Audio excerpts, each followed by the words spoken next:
What is the one thing that almost everyone overlooks when they think of building their career? And what is the one thing that almost every organization underestimates for its success? Hi, I'm Anthony Bell with LDI, author of Great Leadership and creator of the Total Leadership Framework. Now, this video is the second in a series of 4 free leadership training videos that answer these questions. And from the first video, you know that almost everyone overlooks leadership. That's what they overlook. Great careers are built on great leadership, and great organizations are built by great leaders. But the reality is that most people don't think of leadership as their path to a great career. They think of technical training or functional training, and they often invest a considerable amount of time and money into pursuing them, whether it's an MBA or becoming a black belt in Six Sigma or something else. Now, I'm a great advocate of personal learning and development, but I'm an even greater advocate of making sure it's the right learning and development.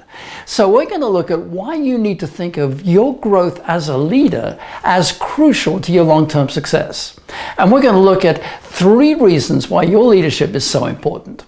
But to make sure we understand why your leadership is so important, we're going to look at the things that make your life miserable as a leader. Every one of these things is a leadership issue, and we're going to show you that by the way that you lead, you can eliminate them and all the headaches that they create. Now, it's been said that there are 2 kinds of people in the world: those who put people in 2 categories and those who don't. For the purposes of this exercise, I belong to the first one. And you're in either one of 2 groups. Either you're thinking, I've read plenty of books on leadership and I've been to courses on leadership, but the more I get into it, the more confusing it gets. Or you may be saying, there's so much stuff out there, I don't even know where to begin. It's so overwhelming, I'm not even going to bother. Whichever one describes you, you're both reacting in different ways to all of the overwhelming and the confusing amount of information out there on leadership. So either way, take heart. What we're going through is for you, and I've also been where you are. In the last video, you may remember I told you something of my own journey, wrestling with my own questions about leadership and how I came to see that I wasn't the only one experiencing these and wrestling with them. Just about every leader does. And I described my quest for a solution that would really help the leaders that I was working with, help them make sense of all the complexity that they were facing. And I described how that quest led me to the creation of the Total Leadership Framework. And that's what's really going to help you on your journey to great leadership. Now, in the last video, I introduced you to 3 ways that dysfunctional leadership manifests itself. You can't keep your people happy, you can't keep them working, and you just can't plain keep them or get them in the first place. I also indicated that behind these dysfunctions, there are other dysfunctions, and we've identified 12 of them that we call the dirty dozen. Just about all of your frustrations in leadership come from the dirty dozen, and that's what we'll get into right now. So, what are the dirty dozen? Well, you'll see that they are directly related to these 3 key areas. So here they are. And as we go through them, think about which are the ones that most resonate with you in your own situation. Now, the first ones have to do with keeping them happy. When they're not happy, then you have employees who are disengaged and unmotivated. You have resistance to change. They may not understand why you're having the change. They may disagree with it. They may understand it but disagree with it. They may actually agree with the change but not the way that you're going about it. Or they may simply not trust you as the change agent. There could be resistance to change, which is a reflection of the fact that they're not happy. You could also get unhealthy conflict. Now, conflict is good. But when it gets combative and aggressive, then it becomes unhealthy. And then you get burnout. And that burnout could be because they're working really hard, but they don't know why they're working. So those 4 have to do with keeping them happy. The next 6 have to do with keeping them working, keeping them productive. Now, there'll be low productivity when you have poor collaboration. And that could be a siloed mindset. It could be putting the department's interests ahead of the company's. And then it could be poor teamwork within a unit or a department. And then you get poor decision making. And that could be just indecisiveness, indecision. They could just be not making a decision, or they could be very impulsive decisions, or it could be overly cautious decisions. So when they're unproductive, it'll be reflected in the way the decisions are made. And also you'll get poor delegation. Leaders just don't know how to delegate well. And then you'll get unclear, contradictory communications. If you don't have a clear sense of direction, you're going to get all this miscommunication and contradictory communication. And then you're going to get a lack of accountability. You agree on what should be done, but no one holds you accountable to it. And all this will then lead to weak execution. And when you have weak execution, you have more talk than action. You have a very busy, frenetic pace. If that describes you, that's probably telling you that you've got a weak execution. If you've got too many meetings, that'll tell you that you've got weak execution. Or the meetings that you do have are pretty ineffective meetings. That's a pretty good gauge of how your execution is actually being handled. Then the last 2 have to do with keeping them and actually recruiting them. It's about retention and recruitment. Now, you have real problems with retention and recruitment when you have a high turnover rate, or you simply have the inability to attract top talent. Now, when you start getting a high turnover rate, the word gets around. You start getting unfavorable comments on sites like Glassdoor.com, and you're now finding it harder to attract top talent. So there you have the dirty dozen. Think of them as indicators of some kind of leadership deficit or dysfunction. Now, as you look at these, which of these are most currently pressing in on you? And if you're in a role where you're leading people who are themselves leading other people, which ones do you think they are struggling with? And this actually gives you a great way of knowing how you can help them. And if you're not sure, ask them. Show them the dirty dozen and ask them which ones they're facing right now. So there are the dirty dozen. And that brings us to a really important question. Why does the dirty dozen exist? Why do these dysfunctions happen?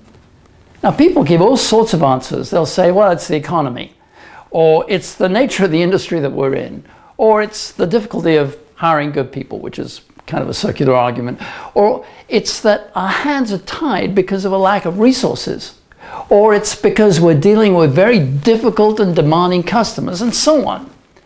But most people miss the real reason. The real reason they happen is this. They happen because leaders are not exercising the leadership that they should be exercising. So either deliberately or inadvertently, they do something or make something happen to allow something to happen, and it leads to one or more of the dirty dozen. Behind every one of these dysfunctions is a leadership issue. Now, why are these leadership issues? Because leaders can change and influence every single one of them.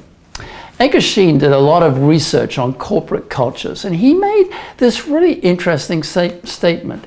He said the unique and essential function of leadership is the manipulation of culture. Now, by manipulation, he simply meant the shaping of culture. In other words, leaders shape the cultures. So if you have a culture where there's a high level of burnout, or unhealthy conflict, or poor collaboration, all these are issues that leaders can and should address. A high turnover rate is a leadership issue because in the end, people quit bosses, not organizations. Now, you'd think organizations would get this, but you'd be surprised how few really do. Here's a very telling statement. When an organization says the greatest asset in our organization is, how do they complete that sentence? You guessed it. They say our greatest asset in our organization is our people. Now, is that true? No, it isn't. The greatest asset in an organization is its leaders. If an organization takes care of its leaders, it'll take care of every single other asset, including its people, which is an incredibly important asset. And if you don't take care of your leaders, you won't take care of your people, because it's your leaders that take care of your people. Now, this makes leadership incredibly important in 3 ways. And the first one is this: the quality of an organization's leaders determines its success as an organization. This is actually a foundational premise about organizational success. Its success, the success of an organization, depends on its leaders. It's the most important variable. Now, that doesn't mean other influences and factors are insignificant or unimportant, but it does mean that whatever those other factors and influences are, whether internal challenges or external influences or market forces, whatever they are, the response to those influences is a leadership issue.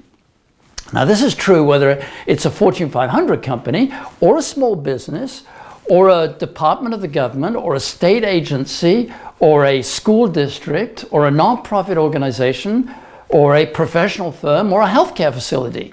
It applies to all of them. And we see this borne out time and time again. One company succumbs and another one thrives. One government agency manages its mandate and its budget well, and another one doesn't. Every success or failure can be traced back to the quality of its leaders. And that's why we say that the single most significant thing about an organization is what goes on in the minds of its leaders. Now, if you're thinking this is all very well and good, but how does it affect the bottom line? Well, it impacts it very directly. Your bottom line is a function of leadership. So follow me with this. This is 10 steps to your bottom line. And what we're looking for, what we want to get to is here: increased valuation and return to the shareholders. Now, if you're in a nonprofit organization or a government agency or whatever it is, we're talking about the value you bring to your stakeholders, to the people ultimately benefiting from what you offer. These 10 steps will get us there. And the first one is this: leaders exercising the right kind of leadership for their level of leadership. And that's expressed in 3 different ways. First of all, organizational leadership: clear external direction and clear alignment. Operational leadership: efficient internal systems and effective execution. And then people leadership: well-targeted people selection and development. Now, let me just give an illustration to help us understand the difference between these three. Think of a ship. So with a ship, you've got the captain on the bridge, and the captain's focus is external. He's making sure that the ship gets to the right port of destination, that whatever the weather conditions are, if there's a storm, they're avoiding it. They're looking at the currents. They're looking at other obstacles outside, other ships. They're making sure it doesn't run aground. And most importantly, getting to the right port of destination. That's organizational leadership: clear external direction and clear alignment. Now, you could have the greatest captain ever on the bridge, but it would be meaningless if that ship was dead in the water because the engines aren't running. And so operational leadership is about the running of the ship itself, making sure that the engines are running well. It's making sure that the cooks are cooking the right kind of food and not poisoning the crew, and all the other things that go to make up the smooth functioning of the ship. That's operational leadership. And then the third one is making sure you've got the right people in the right roles. You don't want the engineers in the kitchen, and you don't want the cooks watching over the engines. You want the right people in the right roles. That's people leadership: well-targeted people selection and development. So when you've got the leaders exercising the right kind of leadership for their level of leadership, you'll have them exercising appropriately organizational leadership, operational leadership, and people leadership. And what's the result of that? Well, the result of that is high-performing systems and structures, high-performing employees, and then you get high productivity and scalable growth. And that'll lead to greater cost savings, healthier cash flow, and increased profitability. And that will lead to increased valuation and return to shareholders. Now, you'll notice that there's one box I haven't opened up. And that's really the one that drives all this. And it's the one that is overlooked. And it's what we said at the beginning. Focused, intentional leadership development.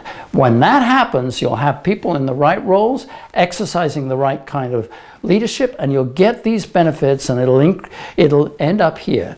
Increased valuation and return to shareholders. So, does it impact the bottom line? Absolutely it does. It's absolutely critical for your financial performance as an organization. So that's the first way that leadership matters. Here's the second way that leadership matters. The second way is that leaders determine how an organization succeeds.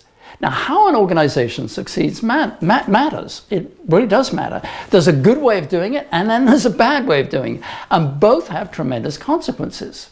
And this counters the argument that you succeed at any cost. Your organization's long-term, enduring success depends on pursuing success in a good, healthy way. Leaders stand on you think of it as a fulcrum. They're standing on the fulcrum of events, and they tip it in the balance in one direction or the other, either for good or for bad. And when they tip it for good, it's because they apply two critical elements of great leadership. They apply character and competence, the two fundamental components of great leadership. Let's go back for a moment to the 10 steps to the bottom line. These three dimensions here, organizational leadership, operational leadership, and people leadership, they have to do with competence in leadership. That's what the ship illustration describes. But we also need to add character into this progression, because character is also critically important. It's a critically important part of how an organization succeeds. There's something else about leadership that tells us why the how really matters. And that is the impact of leadership, both good and bad. Well, it lasts well beyond the life of the leader. And that's true for an organization. The legacy of a bad leader can be reversed. But the more embedded it is in the culture, the harder it is to reverse it, and the longer it takes. Now, fortunately, good leadership also endures beyond the tenure of the leader, especially when the habits of good leadership are deeply ingrained in the culture. And that's what good leaders do. They embed the practice of great leadership deep into the culture of the organization. Now, here's the third way that leadership really matters. The success of your career depends on your ability to lead. This one is very personal to you. The success of your career depends on your ability to lead. Great careers are built on great leadership. Even if you don't have a single direct report, your job still requires leadership, because you need to be able to lead people to a certain decision or conclusion. And sometimes that kind of role requires even greater leadership, because you can't rely on the authority of a position or a title. Now, there are two things driving the personal importance of leadership, this one right here. The first is simply this. The world we are leading in is getting more complex, not less complex, which underscores the importance of improving your leadership skills. And the second is this. There's a high probability that your particular area of expertise won't be needed. Now, you probably don't want to hear that, but hear me out. You probably got into a leadership role because you had some functional expertise as an engineer or a marketer or an accountant or a doctor or an analyst or whatever it is. But as we look at the future job trends, there's about a 50% chance that that expertise that you have won't be needed anymore. It has a high probability of being either outsourced or automated, but not your leadership abilities. There's a really interesting study that was conducted by Oxford University a couple of years ago.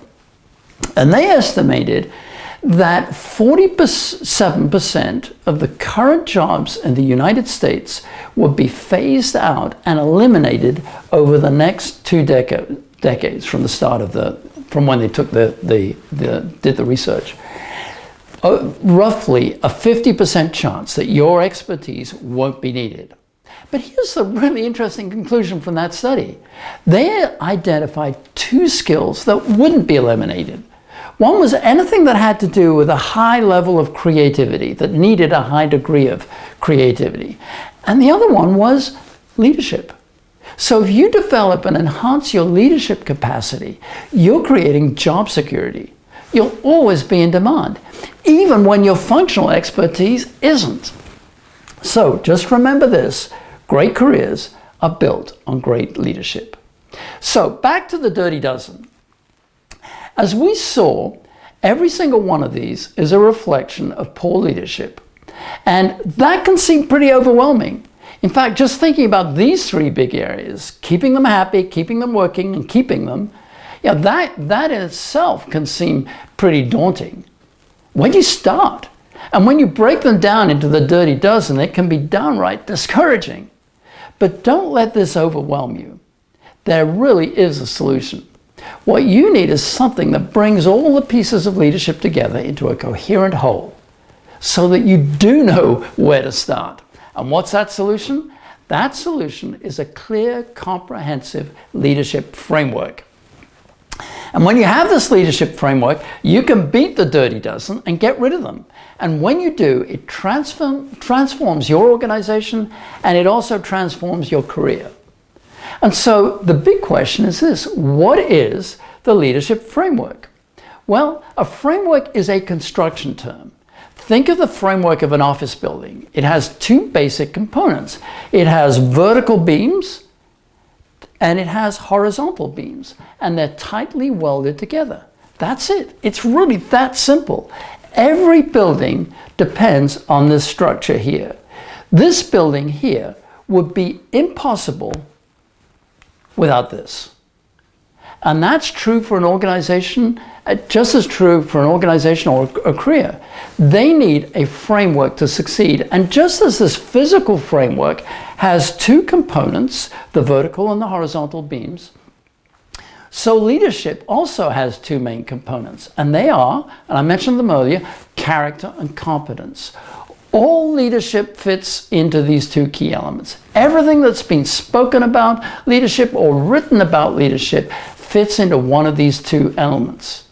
Now, notice this particular framework. It could be used for all kinds of buildings. It could be a hospital, it could be a hotel, it could be it could be anything. It could be a dorm, it could be a research facility, it could be all kinds of things.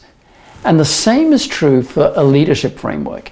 It can be applied to all kinds of companies and organizations. It could be a manufacturing company, financial institution, service company, a nonprofit organization, a government agency, an educational institution, a healthcare facility, whatever. It applies to every single one of them. So there you have the 2 key elements of great leadership: character and competence. Everything about leadership falls into these 2 big buckets. And that's why we call this the total leadership framework. It frames everything about leadership. And on the next video, we'll start with these 2 questions. How can you improve your leadership so that it becomes the gold standard of leadership for those around you for the rest of your life? And how can you lead in such a way that your people don't want to leave you because they love working for you? And those who don't work for you, they want to come and work for you. Well, with the total leadership framework, that's a real possibility. And in the next video, we'll unpack how this framework works and show you what leading with character and competence really looks like. And we'll also look at an example of how a leader experienced a massive derailment and what it took for him to get back on track. And we'll also go through the dynamic dozen and how they could change your organization and your career instead of being plagued by the dirty dozen. And by the way, I would love to hear your thoughts. What's the biggest challenge that you're facing in developing yourself as a leader? And I'm betting that what you share will help someone else feel less alone in their own particular challenge or barrier. Thanks, and I'll see you on the next one.